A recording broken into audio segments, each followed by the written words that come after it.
Selama berabad-abad, manusia mengandalkan musim yang dipengaruhi iklim untuk beraktivitas, bertani, melaut, dan kegiatan lainnya.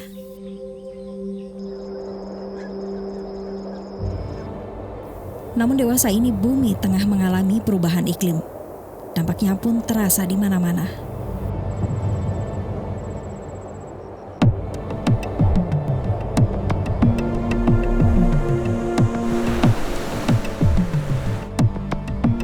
Indonesia tak luput dari kemarahan alam yang tak pernah dapat ditebak apa sasaran selanjutnya. Penyebabnya tak lain adalah manusia sendiri. Energi yang kita nikmati di masa modern ini sebagian besar diperoleh dari pembakaran bahan bakar fosil. Karbon dioksida yang dilepas ke udara secara alami diserap oleh tumbuh-tumbuhan. Tapi hari ini dunia melepas karbon dioksida yang tersimpan di bawah permukaan bumi selama jutaan tahun lebih cepat dari kemampuan tumbuhan yang menyerapnya secara alami. Hutan ditebangi dan mengurangi kemampuannya untuk menjaga keseimbangan alam.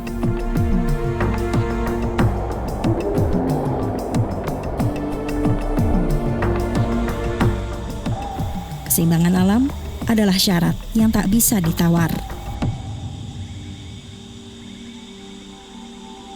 Kita tidak menutup mata pada risiko lingkungan dan kerusakan ekologi yang tidak saja bisa menimpa kita di negeri ini, tetapi juga seluruh penduduk bumi.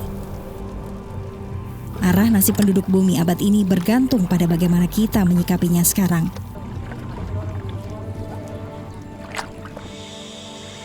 Maka Indonesia pun bertekad mengurangi emisi karbon sampai dengan 41% pada tahun 2020, bila dunia aktif bekerja sama.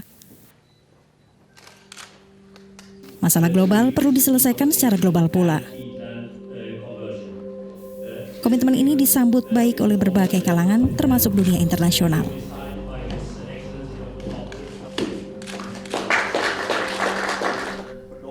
Indonesia kini memiliki Badan Pengelola REDD+, sebagai wujud tidak mengendurnya komitmen Indonesia untuk memastikan penerapan REDD+.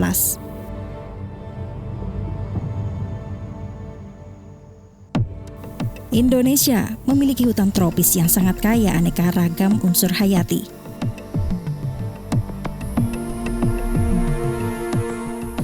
Ladang gambut yang luas dan padat karbon, juga hutan bakau terluas di dunia, dengan kandungan karbon yang luar biasa.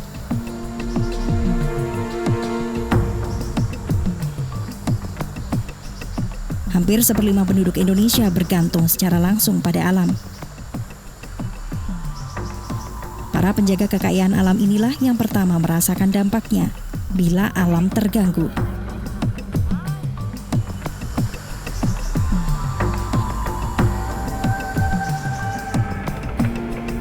Menghentikan pembukaan hutan bukan berarti menghentikan langkah pembangunan.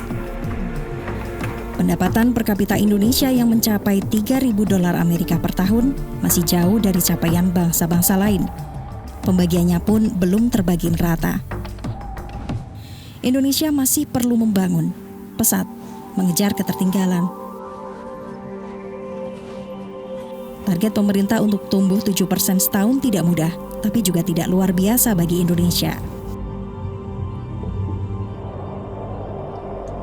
Pertumbuhan kesejahteraan yang adil merata dan pengurangan emisi yang nyata adalah agenda kita.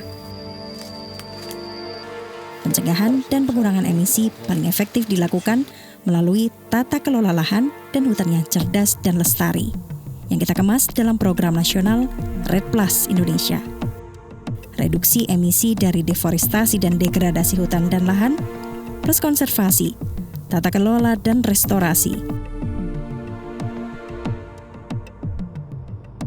Bukan sekedar karbon dan lebih dari masalah hutan.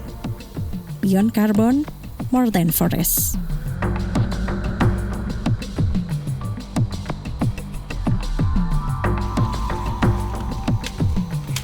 Pergeseran paradigma menuju pembangunan hijau dengan penurunan emisi, pembangunan yang efisien, dan mempertahankan sumber daya alam adalah jalan paling terang menuju pertumbuhan ekonomi yang mensejahterakan masyarakat Indonesia dan pada saat yang sama berkontribusi terhadap masalah perubahan iklim.